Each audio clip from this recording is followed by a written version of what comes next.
Assalamualaikum warahmatullahi wabarakatuh. Baik, sebelum kita memasuki mata pelajaran filosofi pendidikan, perkenalkan dulu. Nama saya Muhammad Faiz Ramadan dengan saudari Paradita Jana dengan Bung Irfan Anugrah Sari. Perkenalkan, nama saya Evan Hermadi. Dan saya Yuda Pupu Prasetya. Baik, sebelum melakukan ini mata pelajaran filosofi pendidikan, ada garis besarnya, kawan-kawan sekalian, Bung dan saudara. Rumusan Pancasila sebagai entitas dan identitas bangsa Indonesia. Sebelum lebih dalam, lebih rinci, untuk memasuki topik ini, saya akan bertanya kepada saudari Dita. Apa sih entitas dan identitas bangsa Indonesia ini? Oke, terima kasih Bung Faiz. Ya, pada saudari. Sebelumnya kita ini melakukan podcast ya? Iya, betul. Podcast. Jadi sebelum masukin materi, menurut saya, pandangan saya kalau entitas dan identitas. Pertama itu entitas dulu. Entitas itu merupakan keunikan ataupun perbedaan yang tidak berbentuk fisik. Kalau contohnya bisa budaya mungkin, atau mungkin gender, agama, suku, atau mungkin ras. Oke. Kalau seandainya identitas, kalau menurut saya itu yang berbentuk fisik kayak nama, tinggi badan, seperti itu. Itu yang dimaksud dengan entitas dan identitas ya, Iya. Ibu Paradita. Saya belum memahami tentang contoh ras tadi.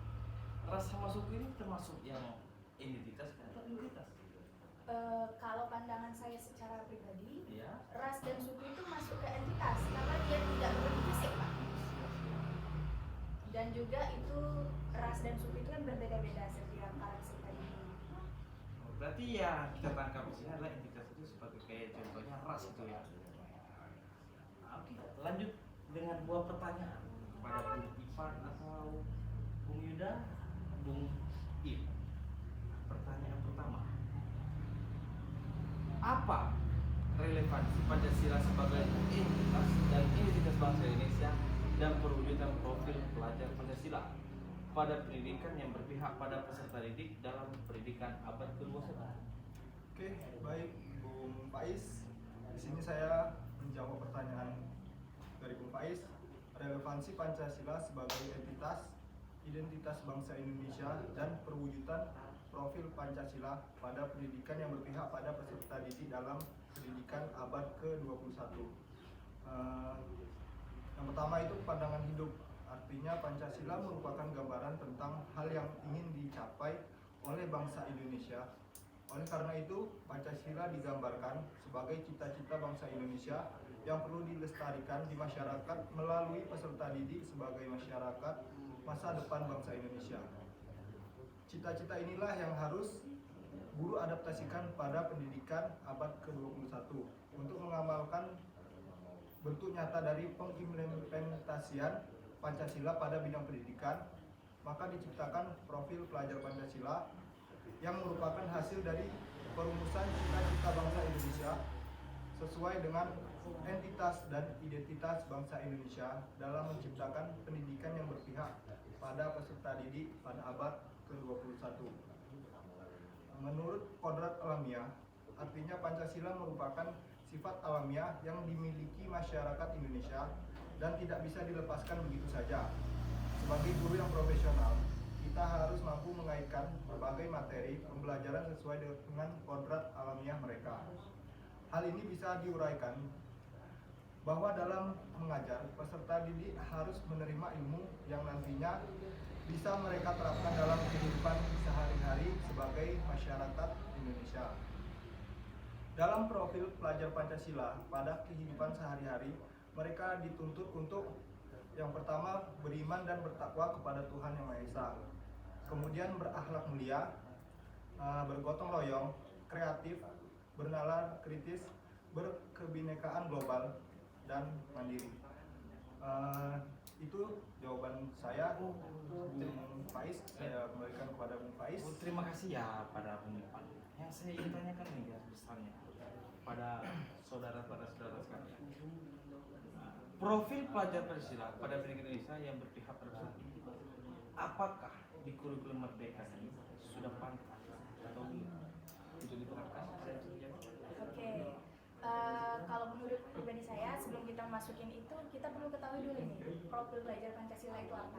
Jadi profil belajar Pancasila ini baru diterapkan di dalam kurikulum Merdeka, seperti yang kita ketahui pada tahun 2021 berarti ya. Iya. Jadi kalau seandainya kurikulum KTSP, kurikulum 2013 itu belum diterapkan secara struktur. Mungkin ada, tetapi tidak ada di dalam modul pembelajaran. Jadi profil belajar Pancasila ini benar kata Bung Irfan tadi, bahwa itu sejumlah aspek yang membuat karakter yang perkembangannya tidak dalam pelajaran materi. Contohnya dalam aspek pengembangan bergotong royong, beriman pada Tuhan Yang Maha Esa, bersifat mandiri, kritis, dan kreatif seperti itu. Oh, itu yang dibilang tadi ya. Itu profil pelajar Pancasila untuk kurikulum Merdeka ya. Sebelum berarti KTSP sudah termasuk dari belum struktur. Ya benar, kalau menurut saya sudah ada, guru-gurunya juga menerapkan, tetapi tidak terstruktur di dalam modul ajar. Kalau sekarang kan di dalam setiap modul ajar itu ada profil belajar Pancasila. Dikuatkan di dalam profil Dikeluarkan dalam kurikulum Merdeka ini. Belum. Berarti KTSP K13 itu belum semua ya. Itu merupakan pergerakan yang bagus menurut saya. Ada perubahan yang signifikan. Pertanyaan saya kepada Ibu Dita atau Saudari Dita, kurikulum Merdeka ini sudah bagus ya menurut Ibu? Kalau saya bagus, sangat bagus ya. Itu Dengan alasan apa bagus Ibu? pertama, kita kalau pendidikan seperti bersifat mandiri, bergotong royong, itu tidak kita dapatkan secara garis besar itu di dalam teori belajar. Itu bisa diterapkan secara bersama-sama di luar dalam pembelajaran. Jadi sebagai guru kita memfasilitator lah, fasilitasnya bagaimana cara kita meningkatkan kepada para peserta didik itu sikap yang mandiri, bergotong royong, beriman pada Tuhan Yang Maha Esa, dan bersifat kreatif serta kritis. Oke, terima kasih pada Saudari. Pertanyaan kedua saya akan ke Bung Ipan, Bung Epan ya. Agak sama nama kalian ya. Epan. Kembar ya? Kembar. Santai, relax, oke. Pertanyaan kedua, bagaimana mewujudkan profil pelajar Pancasila pada pendidikan yang berpihak pada peserta didik dalam pendidikan abad ke-21? Oke, terima kasih sebelumnya kepada Bung Pais yang telah memberikan saya waktu untuk menjawab pertanyaan yang diberikan, yaitu bagaimana mewujudkan profil pelajar Pancasila pada pendidikan yang berpihak pada peserta didik dalam pendidikan abad ke-21. Benar? Iya, benar. Oke, jadi hal yang pertama sekali pasti bisa dilakukan adalah dengan merancang pembelajaran berdiferensiasi di dalam kelas. Penting bagi guru untuk mengetahui karakteristik siswa di dalam kelas. Mengapa demikian? Karena hal ini bisa dilakukan dengan asesmen diagnostik pada awal pembelajaran, yang mana akan membantu para guru untuk mendapatkan informasi terkait peserta didik. Selain itu, adanya kegiatan yang mengarah kepada profil pelajar Pancasila tentunya akan membantu peserta didik dalam menghayati identitas Pancasila itu sendiri. Kegiatan seperti berdoa sebelum memulai pelajaran merupakan salah satu contoh kegiatan yang bisa dilakukan dan mengacu kepada poin profil pelajar Pancasila, yaitu bertakwa kepada Tuhan Yang Maha Esa. Mungkin sedikit itu penjelasan singkat dari saya untuk menjawab pertanyaan dari Bung Pais. Selanjutnya saya kembalikan kepada Bung Pais. Terima kasih pertanyaan jawaban itu pada Bung Pais. Ya. Selanjutnya saya akan bertanya kepada Bung Yuda Puri. Contoh dari pertanyaan kedua tadi apa? Ya, terima kasih kepada Bung Pais. Di sini saya memberikan contoh lain yang bisa dilakukan oleh guru di dalam kelas yang mengarah kepada pengembangan karakter profil pembelajaran Pancasila. Hal ini akan sukses diterapkan apabila guru bisa mengetahui esensi dari profil pembelajaran Pancasila dan karakteristik yang mendukung proses pembelajaran yang berpihak kepada para peserta didik. Penghayatan identitas dan intitas Pancasila tentukan akan memiliki level yang berbeda bagi para peserta didik.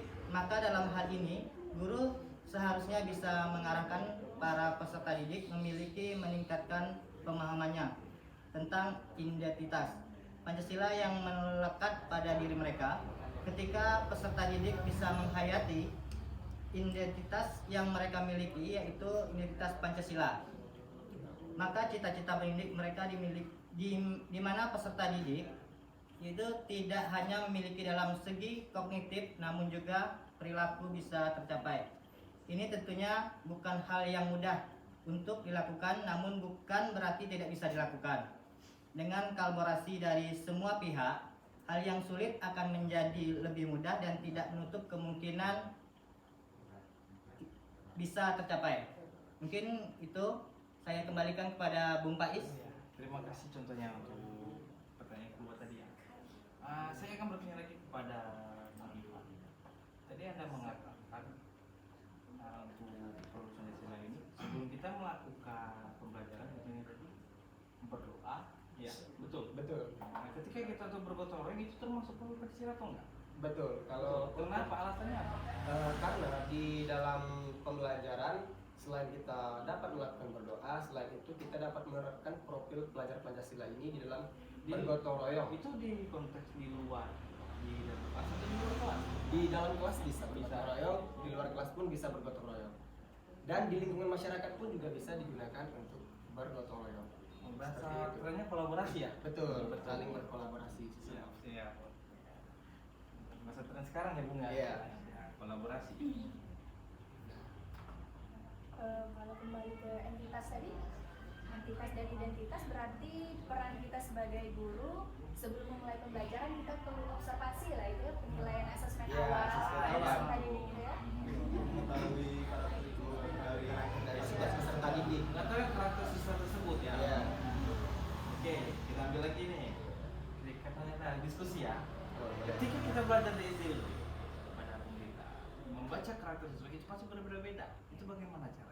Kalau menurut Di bidang SD. ya, dengan SD. Kebetulan saya magangnya di SD dan Iya. kawan, jadi saya sedikit ada dapat belajar. Siap.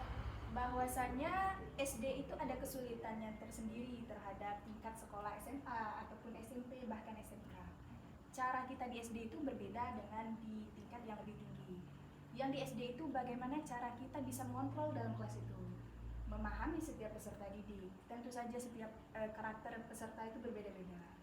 Bagaimana kita bisa memusatkan perhatian mereka terhadap kita. Itulah kita di mana sebelum memulai pembelajaran, sebelum memasuki modul ajar yang baru, kita memerlukan asesmen awal agar kita mengetahui karakternya dan tujuan pembelajaran lebih cepat kita sampaikan. Seperti itu. Itu ya menurutnya. Kalau boleh tahu ibu ngajar kelas berapa? Kalau untuk sekarang saya ngajar kelas 1, Kelas 1. kelas 4 dan kelas 6. Ketika beranjak dari PAUD ke SD itu masa masih bermain, betul? Ya, benar. Ya. Apakah caranya gimana sebagai siswa ini giat untuk belajar? Apakah ada hadiah MBU-nya? Oke. Kalau dalam proses pembelajaran tentunya kita tidak terlalu baku terhadap materi. Iya. Kita bisa dengan memodifikasi, bisa dengan melakukan ice breaking. Untuk ada tuh biasanya anak SD tepuk semangat ataupun mengontrol dengan tatap suara. Jadi mereka tidak terpaku terhadap pembelajaran, juga enjoy dan bersemangat lah itu. Selanjutnya ada yang dari SMA? Kalau dari SMA pendekatannya lebih di kita harus mengetahui dulu karakteristik dari peserta ini, kemudian kemauan dia apa, baru di situ kita mengikuti kemauannya, bagaimana pembelajaran yang dia inginkan, karena SMA ini sudah ngerti. Sudah dewasa ya. Ya, jadi kita hanya mengarahkan. Sebagai fasilitator itu berarti berguna untuk ini ya. Ya. Ketika SD, kalau menurut pandangan kawan-kawan sekalian, apakah berguna untuk fasilitator untuk SD di kelas 1? Karena kita harus merangkul ya. Sangat berguna sih. Kalau kita di SD kan berbeda tuh tahapan pembelajarannya. Kita benar-benar merangkul, mengarahkan gitu kan. Sedangkan kalau di SMA mungkin kita mendorongnya kayak gitu ya. Iya. Karena SMA juga udah mengerti, udah paham mereka. Jadi kita cuma mengetahui bagaimana sifat karakter masing-masing dan kemauannya mereka seperti apa gitu. Ibaratnya ngasih judul aja kita. Kita ngasih judul. Itu sudah tahu. Berarti kita cuma sebagai contoh gitu ya. Bisa diganti. Oke. Tadi SD sudah, SMA sudah, SMK sama Baik. ya SMK ya. Iya, izinkan. Iya, Terima kasih Pak silakan. Mas. Mungkin saya akan menjawab. Ya, pendekatannya gimana? Karena saya lihat SMK ini identik dengan banyak cewek ya. Betul. Ya. Izin menjawab Bung Faiz. Iya. Kalau dari saya, yang saya lakukan pada saat proses pembelajaran di dalam kelas hampir sama seperti Bung Ivan, Iya. yaitu dengan merancang pembelajaran berdiferensiasi di kelas dengan cara memberikan keleluasaan kepada siswa saya. Saya di situ hanya bertugas sebagai fasilitator dan mendorong mereka bagaimana mereka melakukan proses pembelajaran dengan baik dan benar. Selain itu, tak lupa juga saya melakukan asesmen di awal Asesmen ya? Iya. Di awal pembelajaran, di mana dengan asesmen yang saya berikan tersebut, saya akan sedikit mengetahui bagaimana profil dan karakter siswa yang akan saya ajar. Seperti itu, Pak Is. Kendala apa sih Pak? Ya Bung Ipan yang sudah dialami selama PPL ini siswanya. Kalau menurut saya, kendala yang saya alami pada saat proses pembelajaran di dalam kelas itu hampir tidak ada, dikarenakan menurut saya kalau siswa SMK itu lebih mudah kita mengarahkan dan mengatur dibandingkan dengan saudari Dita. Namun di dalam proses praktek tentu itu ada sedikit kendala yang saya alami, di mana pada saat proses praktek dikarenakan siswa saya cenderung rata-rata siswi, jadi untuk praktek itu mereka untuk bagian motorik cukup kaku dan proses pembelajaran pun pada saat praktek kurang efektif dikarenakan siswi saya tersebut banyak yang tidak mengetahui bagaimana cara melakukan olahraga tersebut. Oke, seperti itu. Ada Yuda guru itu Yuda? Bung Yuda ada mau? Ya mungkin Sebelumnya Bung Yuda di mana PPL? sama kayak saudari Dita. Oh, hampir sama ya? Ya, mungkin Di kelas berapa? di kelas 4. Kelas 4 ya? Mm-mm. Lebih tingkat dewasanya lebih tinggi ya gitu daripada Dibanding kelas 1. siap. Bisa dijelaskan? Ya mungkin menurut saya itu sama saja seperti saudari Dita. Jadi kita itu harus merangkul Ya. anak didik kan, karena kita harus mengetahui karakter didik peserta didik tersebut. Kita harus memahami peserta didik tersebut, yang mana mungkin kan satu lokal itu pasti ada yang Ya. membuat keributan atau yang membuat Buat onar kita. Onar, Ya. tersebut. Ya.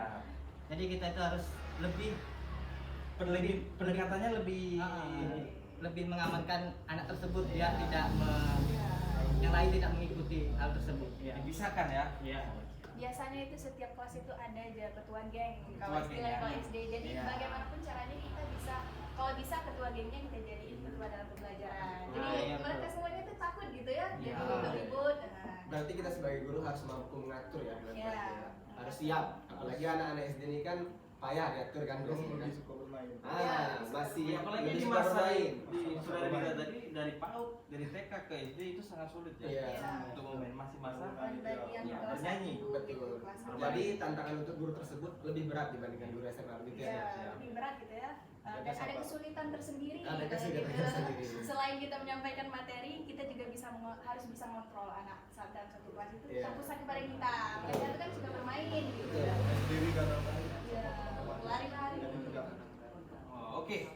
Terima kasih jawaban-jawaban dari Bung Ipan, Bung Yuda dan Bung Ip ya, di kelas guru dan saudari Dita.